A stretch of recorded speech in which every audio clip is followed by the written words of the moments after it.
Okay, hey everybody, welcome. This seems like a pretty good chunk of people to get started with. More people may filter in. But yeah, thanks everyone for coming. This is MevBoost community call. So we want to talk about MevBoost, we want to talk about relays, we want to talk about builders. There's an agenda I linked in the chat. If someone can see that, let me know. There's basically a lot to talk about, and I only claimed this will last an hour, so we'll see what we can cover. Yeah, I'll send that again. It's just the same forum post. There you go. Yeah, let's see here. I think we'll just follow the agenda. I mean, I think we can keep it pretty lightweight. I don't know if we need formal introductions or if anyone would like that, just, I guess, ask. I'm Alex Stokes. I am research at the EF and I've been looking a lot at MEV lately. And yeah, it became clear, I think, to all of us that we needed a sort of discussion point for at least the upcoming Capella changes, and then, more broadly, the future of where all this is heading. So I wanted to put this call together, and that's why we're here. So again, thanks everyone for showing up. So to kick us off, let's just run through the agenda. We'll talk about the builder specs first. So again, the main thing here is updating these for Capella. There is a V3 that was released last week, I believe. I'll just grab a link if I can get my browser to work. And yeah, I mean, the main thing is updating everything for Capella. Again, if you don't know, this is the core API that the Consensus clients use to talk to this builder network that we have that MevBoost helps orchestrate. And for Capella, the main things are just updating the types of these APIs so that they support the new formats, variety of withdrawals in Capella. And yeah, that means that there are changes along the builder APIs. So this is here. What else? I don't think there's too much to really talk about specifically for this. It's pretty straightforward, just updating the types, like I said. There's another repo of relay specs that Flashbots currently maintains. I don't know if Chris or someone wants to give an update about that. I know Justin has been working on, Justin Troglia, but I don't see him on this call. Justin isn't here. He translated this Notion API spec for the builder into a proper Swagger specs. And there is a PR for the relay update that the only change here is that it submits block builder submissions in both Bellatrix and Capella versions. That looks releasable, but there may be a issue with how it's displayed on the Swagger UI. So gonna wrap that up soon. Okay, great. So the main change was, again, just basically supporting either type of block across the fork in the block submission APIs. Is that right, Chris? Yes, exactly. Okay. It's only this change. Okay, great. So we'll get something out there. And yeah, generally the main implementation of that so far is the Flashbots relay, which we'll get to a little bit later. But yeah, I mean, if you want to make a conformant relay, then these relay specs are the place to start.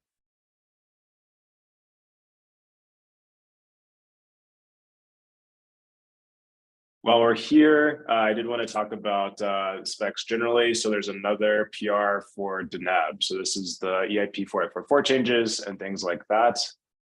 I guess I'll drop a link in the chat here as well. I just want to call these out. Jimmy Chin has been working on these. I also don't see him on the call, but that's okay. Yeah, generally, there'll be a bit more involved changes for this upcoming fork with respect to the builder APIs, just because now we have these blobs. And there's still some changes or some design decisions being made around how the blobs are being passed back and forth. And that has some implications for the builder API. So this PR is, it could still change, but I wanted to call it out just so people are aware of it. And that's probably that. I don't know if we need to discuss it too much. So yeah, so that's sort of the like very high level on the specs. There was a question. Yeah, go ahead. That, which is, I mean, I pushed it in chat too, but basically, and when reading the spec, should one expect that to have been updated with respect to, or with regard to the change that came out of sort of the Austria interop event, which is suddenly stronger push to decouple blobs and blocks, the free to blobs PR? Yeah, exactly. So again, I know Jimmy, I haven't reviewed this PR in depth because again, there's still some thrash around that part of the 4.4 spec. But essentially I know Jimmy's been tracking those changes. And so, yeah, I think the main thing is, you know, if we have like one blob versus like many uncoupled blobs, then you essentially need to send over like many of these like blinded blobs or blinded roots, you know, however that ends up looking like. And I believe this PR reflects those changes. But yeah, I need to go, I don't know, to Terrence, do you know more? It looks like you might have commented. So I think it's also coupled with how validators signs the blob, which is Beacon API 302 pull request. So yeah, but I don't think this is like a blocker. So I think, yeah, we can take our time to design this. Cool. Yeah. I mean, I think, yeah, this will just kind of come downstream, at least with respect to the builder APIs, it'll just come downstream from, you know, whatever decisions the CL clients make. So should be pretty straightforward. And yeah, this was another PR I meant to link in the agenda. So thank you, Terrence, for dropping this in the chat. This is tangential, not super related, but it will have implications, like we said, for the design. So something to keep in mind if you're following this stuff. Yeah, so I think that was all I had for the specs right now. If there are no other questions, then we can dig into probably the main topic, which is Capella hard fork readiness. So there's like a couple of things here, right? The first one is like implementation of the changes in all the various software that we have out there. A big one was getting a lot of like the relay operators, which I believe are on this call, and just letting them know like, hey, you're going to need to do something for this hard fork coming up. Yeah, so I think we can just start with maybe Chris, if you have an overview of the Capella changes. I think you had some documents that describe them. That was really nice. Yeah, I put them together and posted them in the side chat. There have been changes needed to a lot of layers, including the relay, the builder, the validation node, MEF-boost is all wrapped up, and then also to the CL client. We use our Prism fork, both to trigger the block building progress. But now we also added another endpoint to get the withdrawals, so they really can validate them when a builder submits a block to filter out invalid withdrawals. So the MEF-boost relay from our side is dependent now on our Prism fork, which is only this additional endpoint. And there is work on a SSE subscription reignited, hopefully that pulls through, to have an SSE event standardized across all CL clients that will provide the withdrawals, timestamp, preference hour, and everything else. And then any CL client with that could be used to drive a relay. That should be a relatively simple change on the relay too. All in all, on the relay, there are now 4 open PRs that are one leading into the other to separate out the individual changes. They all run on the Xiang network on our relay there. We've gotten a few thousand blocks through. And basically all the changes throughout the stack are there. They're documented in the side chat. And we are just wrapping them up, merging them, and getting them into main branches early next week. I think the work on that will be done. I think that's a rough overview of where the Flashbot stack stands. I think all our changes are basically there and pretty complete. We don't expect any major changes anymore. It's mostly just polishing and merging it in. Yeah, and I think the next steps for us are participating then in the Sepolia and the Goerli upgrade. And it would be great to have as many different relays be part of these tested upgrades as well. So I think that's like the rough overview where the Flashbot stack is, and should be a good reference to implement into any other code bases. Okay, great. Mm. Thanks for that overview. Dustin had a question in the chat, so we'll just address that right now. Yeah, so there was this one PR to basically expose the withdrawals, because that's like the main change with Capella. However, you know, if we just step back a second, we say, okay, with each fork, if we have to like keep adding things for this builder functionality, then like it will be a little silly to like keep adding new endpoints. So I think instead we're leaning more towards having this one SSD endpoint that couples everything together. Chris linked this GitHub issue in the chat. And yeah, again, I haven't been able to review this yet. I've been out of the office this week, but yeah, it looks good just from glancing at it. And yeah, this is a place to start in terms of having this information exposed. I think the main thing is like having relays have access to this information. So like Chris said, like right now they have like a Prism fork, and obviously that's not great for client diversity. And ideally you could plug any client in, and there are essentially, you know, I'm sure there are other use cases for having this information exposed as well. So I think it makes sense to standardize this SSD endpoint, and yeah, hopefully that comes together pretty soon. Right. I'll say so far, the thing that is at least encouraging about these is that the RANDAO and withdrawals are both very cheap for a CL. I mean, they're to calculate. So there's no real cost to doing this. So it's fine. Okay, great. Yeah, that's good to hear. And yeah, I mean, hopefully if we don't add anything in the future, maybe the blobs could get a little hectic if we need to somehow send a bunch of data around. But yeah, hopefully this endpoint remains lightweight. And yeah, one question I had was essentially like how this Michael Sprouse suggestion handles like building on multiple heads. But yeah, again, that's probably something I should just go look at, and might be a little in the weeds for right now. Yeah, so we talked about the Flashbot software stack. I don't know if any relays want to chime in. I don't know exactly, yeah, what the representation is with other relay teams. But if someone's here and you'd be able to like chime in on your readiness, that would be great. If you could also like have a relay ready for Sepolia or Goerli, like that would be great as well. You know, we'd be sure to include you in different testing efforts going on with respect to MedBoost for those hard forks.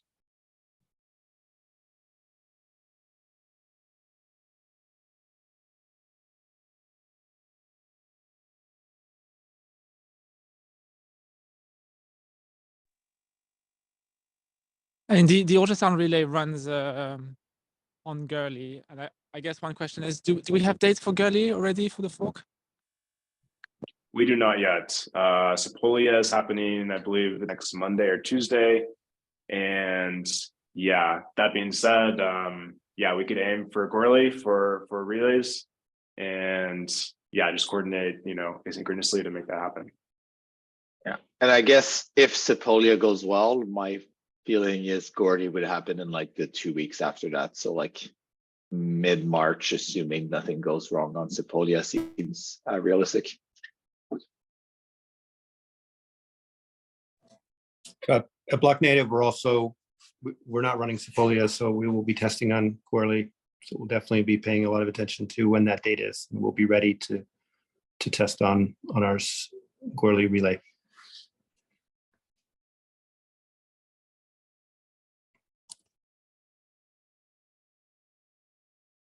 Okay, yeah, I mean, that sounds good. I think that makes a lot of sense as well.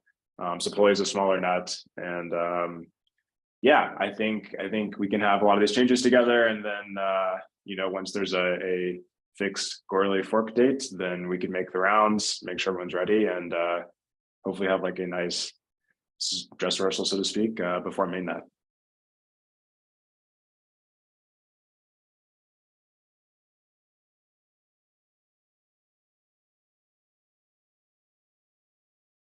Okay, let me go find the agenda. I just lost it because I have too many tabs open on my computer. It's always dangerous. I guess I could just click the link I dropped. What else? What else? So, okay. Yeah, I don't know, Chris, if you wanted to give like a really brief update on Shijang, just because I know that was like a huge push and might be worth calling out just so people are aware. Sure. I'm not sure there's much specific to say, just that we put the whole stack up there and keep deploying and working together with the different CL teams and Paritosh to test the whole stack. I think we are now at a place where there is no errors and everything works post fork. I think that the next interesting point in time will be when it's actually part from before the upgrade to after the upgrade on the next testnet. Not sure there's much else to add for Shijang other than, yeah, this was very useful to test everything. Yeah, that sounds good. Definitely, I think, well, one thing we can do is hard fork testing, like actually testing the boundary. And let's see. Sorry, I was looking to see if someone else was on the call, but they're not. So Mario at the F has been working on Hive support, and it's pretty new. So I don't know the extent of the capabilities, but I do know they've been testing like the circuit breaker idea in Hive, which for those of you that don't know, Hive is like this like automated client testing framework that we have. And yeah, so it's really cool, really exciting to see the builder support. And yeah, Chris just dropped a link there in the chat. This was looking at, these are the results of like all the different clients and how they behaved under the circuit breaker scenario. So that's really cool. But one thing I would like to move towards is, building out this functionality. And for example, one thing we could do is then, essentially have MEV-boost relays, different components under these hard fork scenarios. So starting before a fork, moving through the fork, and then, after the fork. I think definitely, we'll generally have dev nets where we can test like, pre-fork, post-fork, all of that. The hard part, or like the part that's we just have fewer shots at, is the actual transition. So yeah, to the extent that we can have automated testing there, I think that's really valuable. And yeah, it's really exciting to see this foundation start in Hive.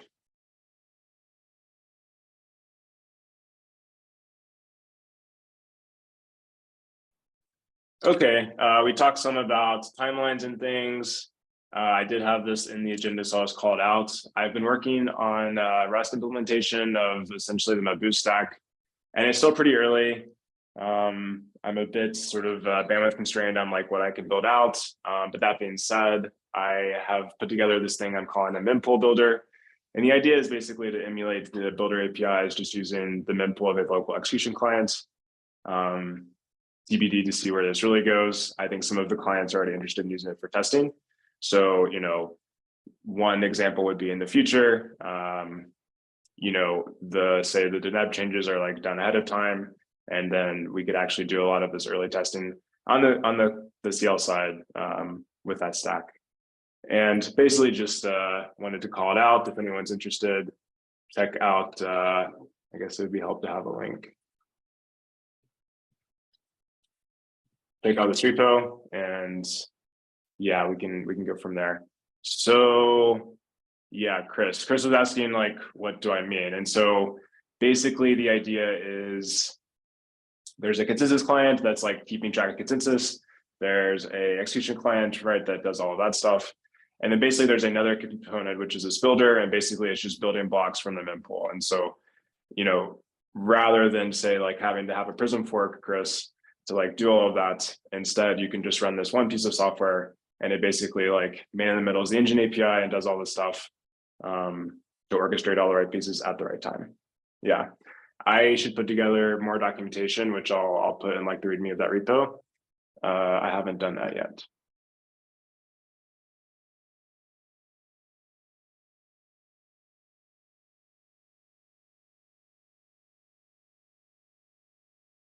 And yeah, we talked about timelines a bit. So yeah, just again, relay operators, if you're here, someone, me or Chris or someone else will be knocking on your door for the Goerli fork. So just keep an eye out for that.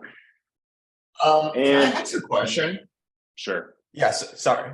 So when the relayers say that they won't be able to test until Gordy, is because the code is not ready, or it's because they don't have any place to test? For example, they don't have place to run a relayer. Because if it's a later, if the code is ready, I mean, I feel like you should just test today, right? Because like EF, like DevOps, we do launch DevNet every week, right? And then we can easily plug in your relayer and then test it, right? So I guess like if there, I guess that there's no reason to wait until Gordy, unless the code is not ready, because the sooner we can test it, the better. Because directly after Gordy, if it's a success, we probably want to do mainnet in 2 to 3 weeks, right? And then if there's a bug, it's gonna be a very stressful 2 to 3 weeks. That So is don't wait true. until Gordy Yeah. if you can test it today. Right. Yeah. Do any of the relays want to chime in to that question? I mean, for the ultrasound relay, it's basically a two people team with a very limited budget, and running a relay just costs about $1,000 to $2,000, if not more, per month, and we're just very constrained from a kind of human resources standpoint. The other thing worth mentioning is that in order to be effective as a relay, you need the builders to connect, I've spent the last 2-3 months trying to convince builders to connect to the ultrasound relay. It's kind of almost a full-time job. I guess we could have dummy builders that are spin up, but yeah, that also adds to the complexity of setting things up, because now we'd be in charge of setting up both the relays and the builders. And then we also need to coordinate with the validators in order to have a meaningful, connection.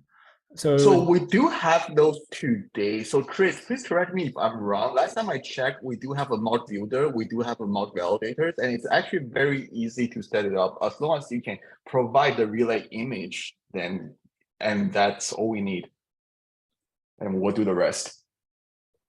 So Yeah, there might be basically two different. Go ahead, Chris. All right. Just want to say the Flashbots builder can easily run on any testnet, and you can even send it some fake bundles to make valuable blocks. And also this builder can act as a builder and a relay validation node in one instance. So basically, if you run a relay and have a validation node, you can just use the builder to have it fulfill both the validation node and the block building task on testnet in like a single process. So that's kind of like as easy as I think it gets. It's still as involved as running a GEF instance. But I think if you have some funds to send it valuable transactions, then it should be pretty easy to get winning blocks through any test network. Okay, so I think that's all true. I think kind of Justin's bigger point was like just like capacity wise, like having someone from each relay team to like go and do all of that, right? So that being said, what I see is, if each relay can say, yeah, like what Chris said in the chat here, like spinning up all subfret is like a lot of work. Anyone who has done it, so many of you on this call have, it's a lot of work. So all that being said, Terrence asked about DevNets, and we do have a lot of automated tooling, say at the EF to like do that. And so what seems to make sense to me is to say, okay, if we can all coordinate with the relays to say, okay, points to like one, well, I don't think all the relays are open source, but assuming yours was, then you could point to like, software release that you say, hey, this is ready. Then from there, we could start including that in all of this relay testing. And again, I don't know if we need to like take up everyone's time now, but definitely I think it warrants having probably a more focused call at some points for like relay testing and that strategy broadly, where this would fall under.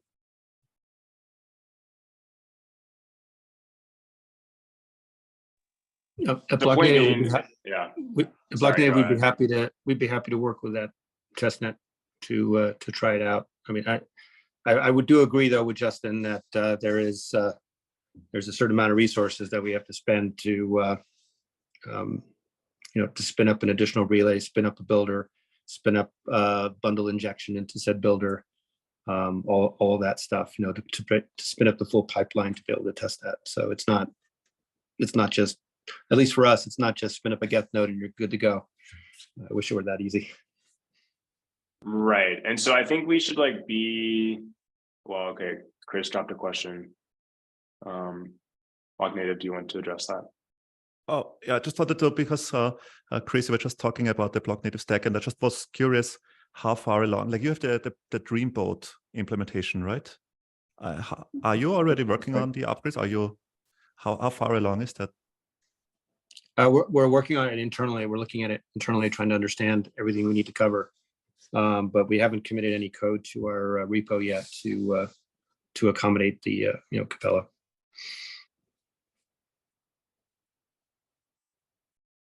Okay, thanks.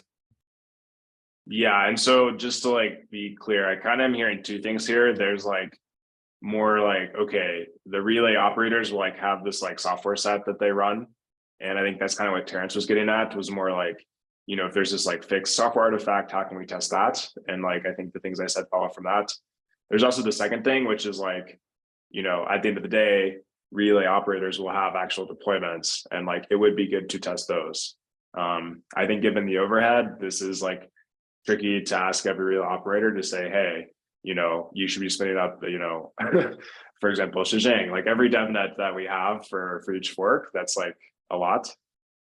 So it seems like a good compromise is to say, okay, to the extent that we can, if you can produce like most of the software that you're going to run, then we can put it into this like more automated testing framework. And then for the like, so actual deployments, we would test those, Sepolia, Goerli, these other longer standing test nets that really operators will already support. That would be my take on the testing here.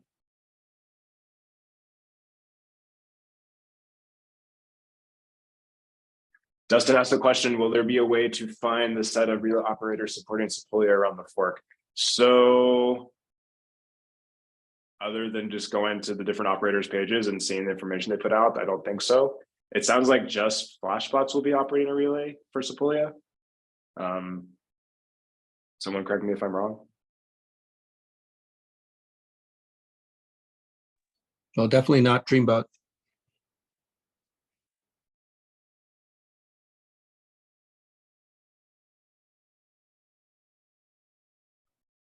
Which is fine. I mean, I think for like future hard forks, it would be nice to like try to push for that. But again, I understand people have stuff going on. I think there's a lot we can do around automated testing, kind of like I was alluding to. And yeah, from there, we'll just do our best.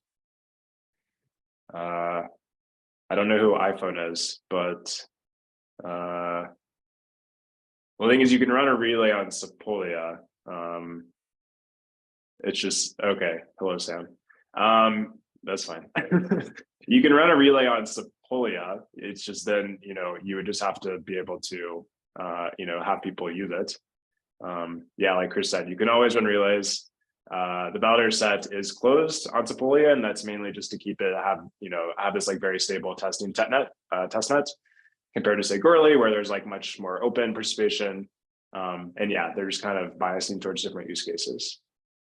Yeah, so validators still do have to connect, but the idea is that that's something that relay would then have to go and like do.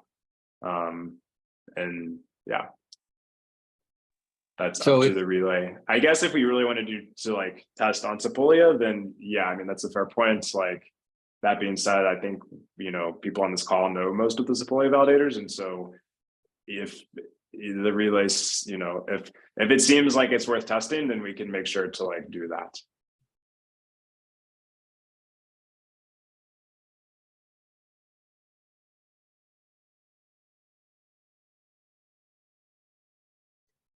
Okay. Are there any other relay questions or things like that around the hard fork? Otherwise, okay, yeah, Sam, I can DM you and we can chat about what you have going on. Yeah. So are there any other Capolia, any other Capella things? And otherwise, I'd like to move to like more of an open discussion part of the call. A big thing is this optimistic relay idea from Justin, although I see Terrence just unmuted.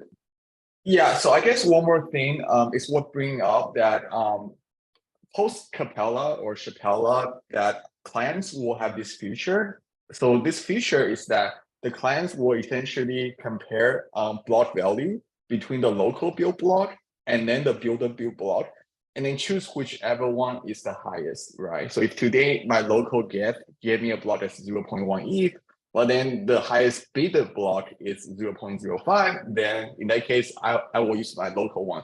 I don't think this is going to matter that much in terms of like relayer and then the MEV boost, because the validators will not sign it anyway, but just letting you know if today you're monitoring if today the relayer is monitoring, the relayer may be surprised because if it's the highest bid, but it's not getting selected. And that's probably because the validator is using the local highest bid. So yeah.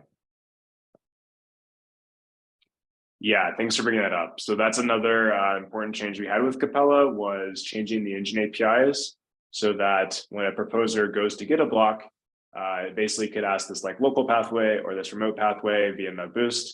And we now return the actual value of the block in the local pathway. And the cool thing about this is now you can put, your remote bids from different relays and by extension different builders in comparison with what you have locally. There's a number of reasons you want to do this. A lot of them are around like leadership resistance, but point being is that's a really cool thing we added in Capella. And yeah, that is a good point that Terrence brought up. If you're testing or just looking at, mainnet performance, generally, there's more to the picture than just like the bids that you sent or that other relays sent. So yeah, cool. One thing, let's see. Well, yeah, so I had the thought to like add that into the Hive testing. We discussed that a bit on the CL call this morning. And yeah, that's something that will happen, but I don't think we need to go into more details here. That's more of like a CL thing in my view. With that change on getting the local block, because the effective bid of that block, will MevBoost update its min bid strategy so that it's dynamic based on that, so that the relay MevBoost will no longer give you a block if it's below that min bid, which is determined by your local block? Yeah, I don't think anyone's thought about changing MevBoost to do this. The way that it works is that logic actually is pulled in a layer deeper into the beacon node. And so the consensus layer client would say, okay, regardless of whatever MevBoost sent to me, I'm going to have like the highest, best remote bid. And then now I have this local bid and I can still say, okay, if local's higher, then prefer that one over the remote one. Does that answer your question? Yep, makes sense. Thanks. Yeah, I guess separately, there's still this min bid option going on. So that was something we added to MevBoost. That was really cool. I shouldn't really say we, but that was added to MevBoost. And yeah, that was super cool again for like these similar concerns around censorship resistance. And yeah, that still is in play. So you would need a remote bid above that floor to then even get that into your beacon node. And then still separately, you have this local comparison happening upstream.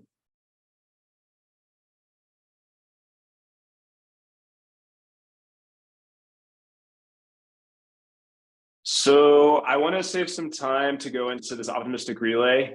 Justin was able to join us. I think maybe Mike as well has been working on it. Oh yeah, he's here. So yeah, let's see. I'll grab the PR and then yeah, maybe Justin or Mike, if you want to just give a sort of high level idea or summary of the idea.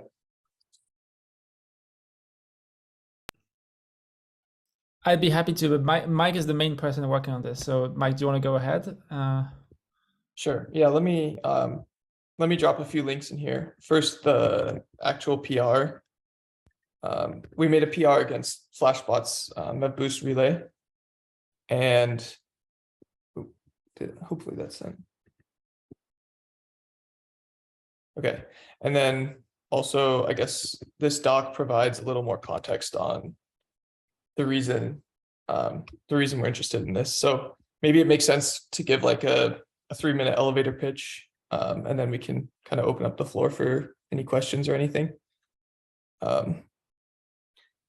Yeah, I think it might just be helpful to run through the flow really quick. I'm sharing my screen right now. If you're not looking at the Zoom call, then you can check out the link I sent. But basically, the high level picture here is to kind of change how the block submission flow works.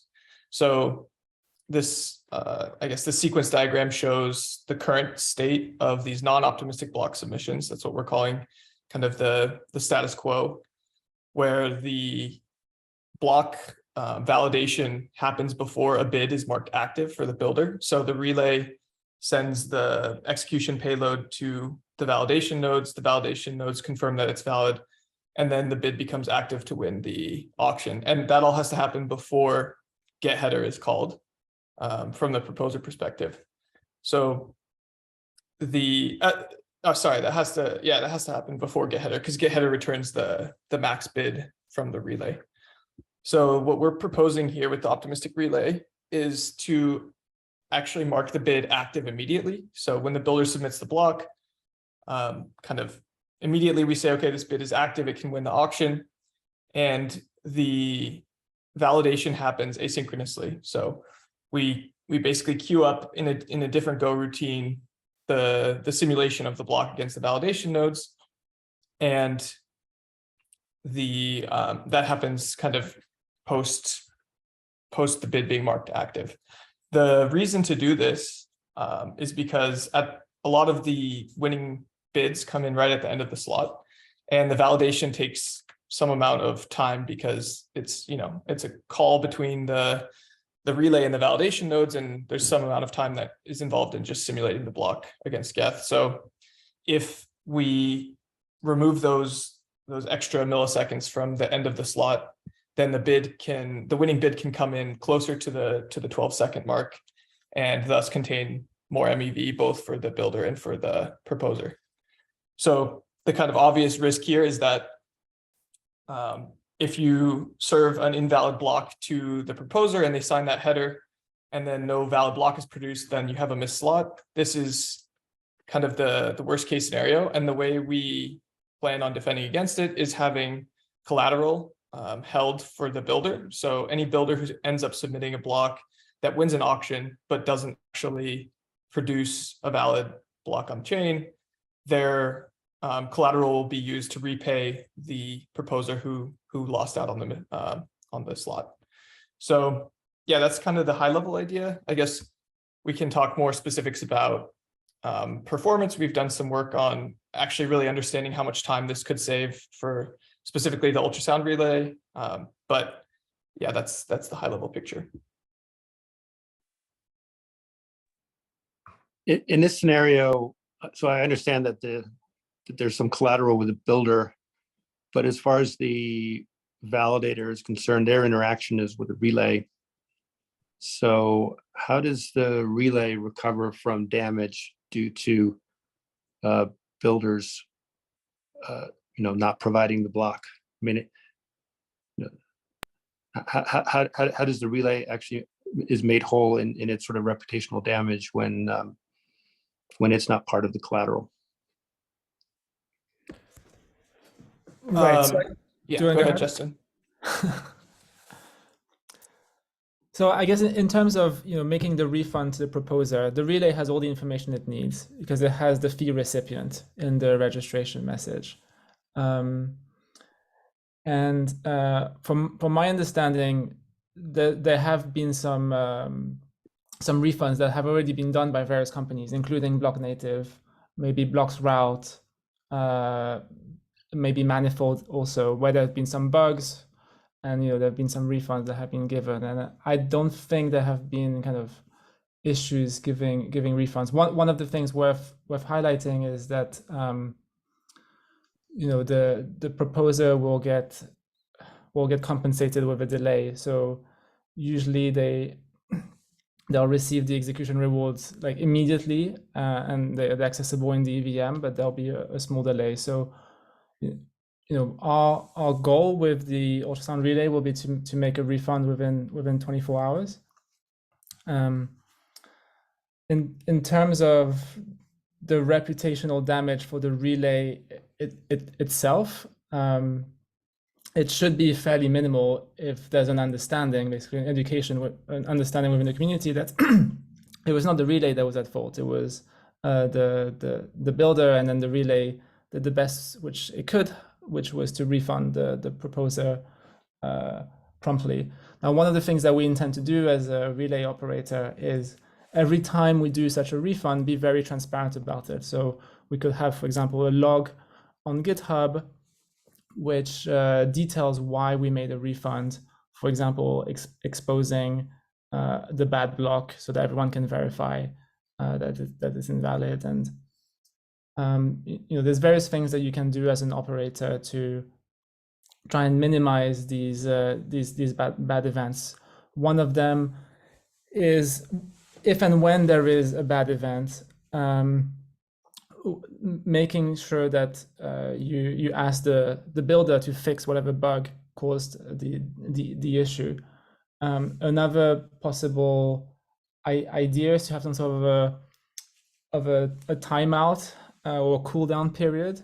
So for example, 1 day, where in addition to punishing the builder financially, because the builder it's a pure financial loss for the builder. They have no incentive to really do that. In addition to the financial incentive, they would be disqualified from this optimistic relaying for a whole day, and that would lead to further losses because they wouldn't be winning as many auctions. And if you want to be even more kind of stringent, you can have a kind of an additional kind of a refund fee, maybe a fixed fee of, for example, 0.1 ETH. But yeah, we don't expect these things to happen in practice very often. And one of the reasons is that if and when there is a builder bug, it's overwhelmingly likely that that won't lead to a loss for the proposer. And the reason is that, roughly speaking, we're seeing builders provide, let's say, 50 blocks in a single slot, and they're competing with many other builders. So let's say we have on the order of 1,000 submissions per slot, and if there's even one of them which is detected to be invalid, even if it's not a winning one, that will lead to the builder being demoted. So if there is a bug, it's, let's say there's a 99% chance that it will be caught early. It will lead to a demotion without actually being the winning block that requires a refund. So in practice, we don't expect to be doing refunds, but we do want to have all the infrastructure in place, especially from a policy standpoint, to discourage bugs on the builder side to start with.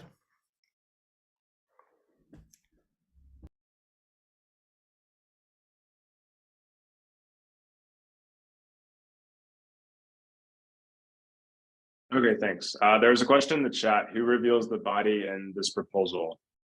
Which I believe it still works like it does today. But yeah, maybe Justin or Mike. Yeah, so the relay still gets the full execution body from the builder before the bid is active. So yeah, in this case, the signed beacon block will still be published by the relay. Another optimization that we're thinking about, and from our analysis of the performance of the relay, we know this will have a lot of impact too, is that one of the bottlenecks of the block submission flow is the actual data, like the bytes getting into the relay of the block. So the blocks can be kind of big. So actually like decoding, like both receiving the blocks over the network and decoding those and unmarshalling them into a Go object is like part of the slowness. So eventually just having the headers come, basically having builders only submit headers, or by parsing the header first before parsing the rest of the body and then marking the bid active immediately, we could have some more performance improvement.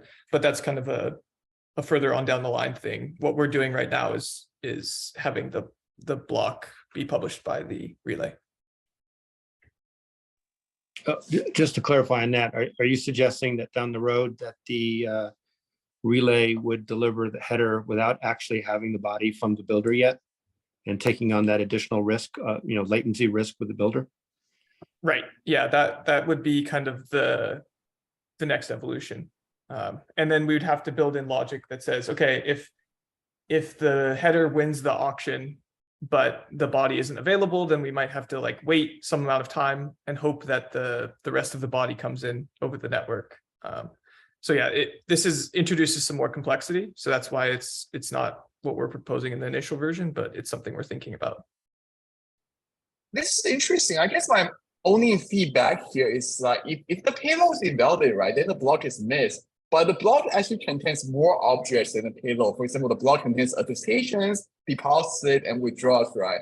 So therefore, it kind of imposes like a little bit of negative externality to the chain.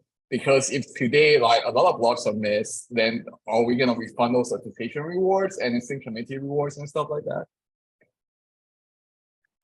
So I think the point we're trying to make, and hopefully the design goal here is that we're not going to significantly increase the number of missed slots, right? Like ideally a missed slot should be an extremely rare event. And by doing this refund thing and by having like a post-mortem after every missed slot, then hopefully we'll be able to see if this is causing a lot of like network degradation, then we can kind of turn it off immediately. Do you have anything to add there, Justin? Yeah, I guess, in the worst case, it's one missed slot per builder per manual intervention. So when the demotion happens, it's not like there could be a mass number of missed slots like we've seen in the past. It would just be like a single isolated missed slot. One of the things that we've observed kind of empirically is that every day there's on the order of 10 kind of orphan blocks. And in addition to that, there's about 1% of blocks that are just empty because the validator just didn't show up. And these like provide essentially zero network degradation, and optimistic relaying would be at least an order of magnitude less, more like several orders of magnitude less degradation than what we already have. And not only that, but from a designer perspective, right? We've designed the Ethereum blockchain to be extremely resilient, like World War III grade kind of resilience. And even if 90% of blocks were empty, the Ethereum chain would still keep on running. So in the grand scheme of things, it's essentially noise. So I have a question around rollout strategy. So the intent is to merge this into the Flashbots relay, right? And then from there, would it be on by default, or would you be able to opt in, or maybe we haven't thought about that yet? Yeah, so I guess the way we're doing the development now is we're running it on Goerli with the ultrasound relay. We're planning on pushing it to prod and starting with a very small set of maybe one or two trusted builders. The one nice thing about the patch, I guess, is that it runs the Flashbots relay kind of in non-optimistic mode by default. Like it takes a manual intervention to modify the database to say, turn this builder hub key into an optimistic builder. So kind of the default strategy is what the status quo is today. We made it a PR against the Flashbots repo mainly for, I think, visibility reasons. I don't know if, and we can talk to Chris about if this is something we actually want to upstream into that, or if we want to run it just on ultrasound in prod for a while to harden it and make sure that everything's working as intended. But yeah, it's definitely like opt-in. And we expect that starting with a very small set of builders and a relatively small amount of collateral, we can test a lot of the different, or we can just see how it runs and if there's anything we learn from that. Not opt-in per validate. It's opt-in per builder. Sorry, I was seeing a chat from Anthony. Yeah, Alex. Yeah, yeah, I just wanted to call it out because I think a lot of the relay implementations today are either just directly the Flashbots relay or, sort of minimal forks of that code base. So we should be very careful about what we merge in there. For sure. I mean, our expectation is that, because we're in a race to zero in a few months, maybe even weeks, if you're not running in optimistic mode, then you're just not relevant as a relay. Like one of the things I wanted to highlight on the builders is that I posted a message on the Flashbot Discord asking if there's any builders who want to be part of the early testing. Like we don't want to, pick favorites and, on terms of the builders and give them priority access to this. So if you do want to be in the early batch of testing as a builder, please DM us, and we'll keep the amount of collateral, low. For example, on the order of 1 ETH per builder.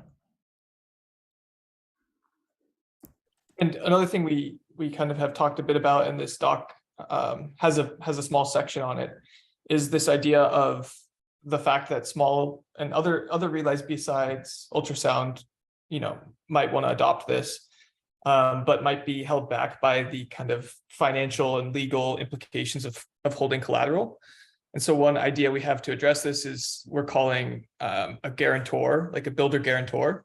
And under this model, the relay would make it known to the builder that a slot was missed in the case that a slot is missed. And the builder would be responsible for refunding, at least in the base case, the builder would directly refund the proposer that missed the slot. In the case that the builder either stops responding or kind of denies to volunteer to pay back the proposer who missed the slot, then the guarantor would be the person who is in charge of refunding the proposer. So in this case, I guess the thesis here is that builder reputation far exceeds a single slot payment. So that would hopefully simplify a lot of things and allow different forms of guarantors to kind of back the builders who are actually doing the block submissions.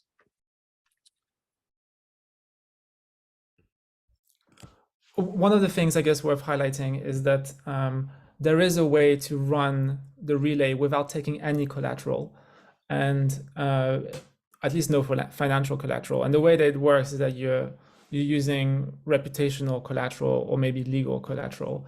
And one of the things that we've observed is that as a builder, your reputation is worth a lot. And part of the reason it's worth a lot is because it gives you access to bundle flow, and it also potentially gives you access to proprietary transaction flow, both of which, makes you relevant as a builder. So we actually believe that the reputation of builders is, at least an order of magnitude, if not several orders of magnitude higher than 1 ETH. And so what we're willing to do is to not take collateral from most builders, at least the identifiable builders that have reputation, and kind of expect that if and when a bad block is inserted on chain, then they would make the refund directly to the proposer without having to go through any sort of intermediary. And I guess you could ask, what happens if the builder just decides to burn their reputation, which is worth several orders of magnitude more than 1 ETH? Well, in that case, there would be some sort of guarantor that can step in and make the proposer whole. That guarantor potentially being the relay operator. And so that's one of the models that we're considering, at least for the initial testing, where there's only 1 ETH of collateral per builder, where we basically just credit the builders with 1 ETH for free. We just trust them with 1 ETH of our own funds, with an understanding that if there is a bug on their side, they would make the proposer whole. And also an understanding with the proposers, which is that if the builders don't make them whole, then we would step in as a last resort guarantor.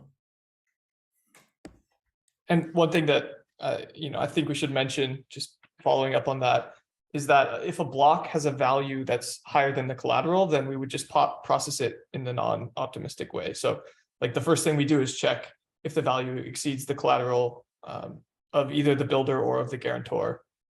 So that will never be a situation where a proposer misses out on a huge MEV opportunity and then there's not sufficient collateral to repay them if they sign an invalid header.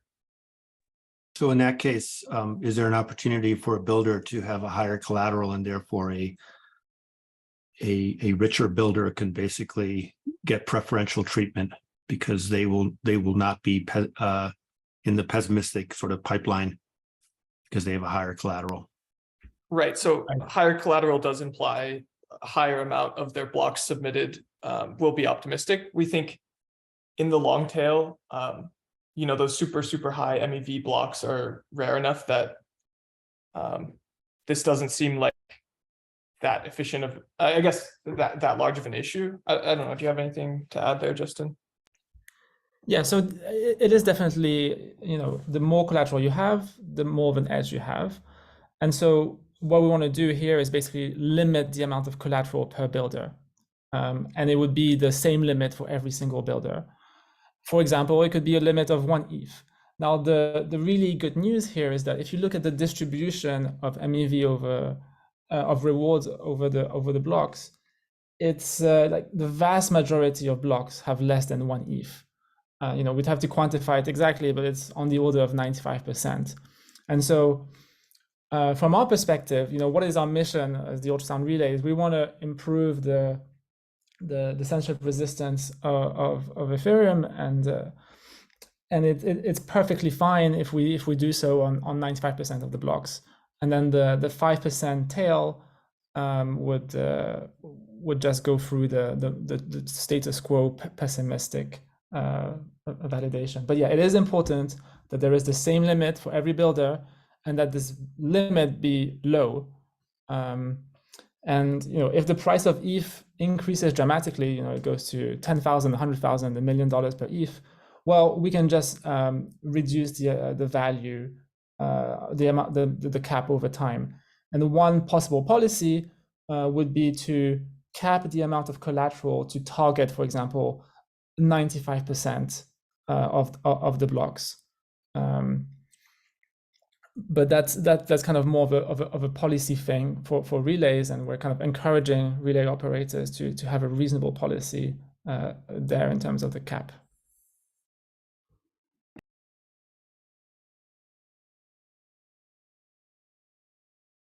So just a timing thing, this call is only scheduled for an hour and we're pretty much at the hour.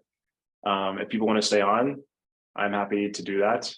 It sounds like there are a lot of questions. Yeah, I don't know, maybe Justin or Mike, if you have some place to direct this conversation. I don't know if it's going to the PR or if there's somewhere else, but it sounds like there might be more async discussion we could have. Yeah, I think the PR could be a reasonable place. I think maybe a forum post would be easier in terms of just if there's a lot of back and forth, it'll clutter up the PR. I don't have a super strong opinion here though, Justin. I don't have a strong opinion. The PR is great. Also DM us if you want to chat. And I also linked another Zoom link, which I'll be happy to stay on for half an hour, let's say, if you have further questions, you want to talk about the optimistic relay.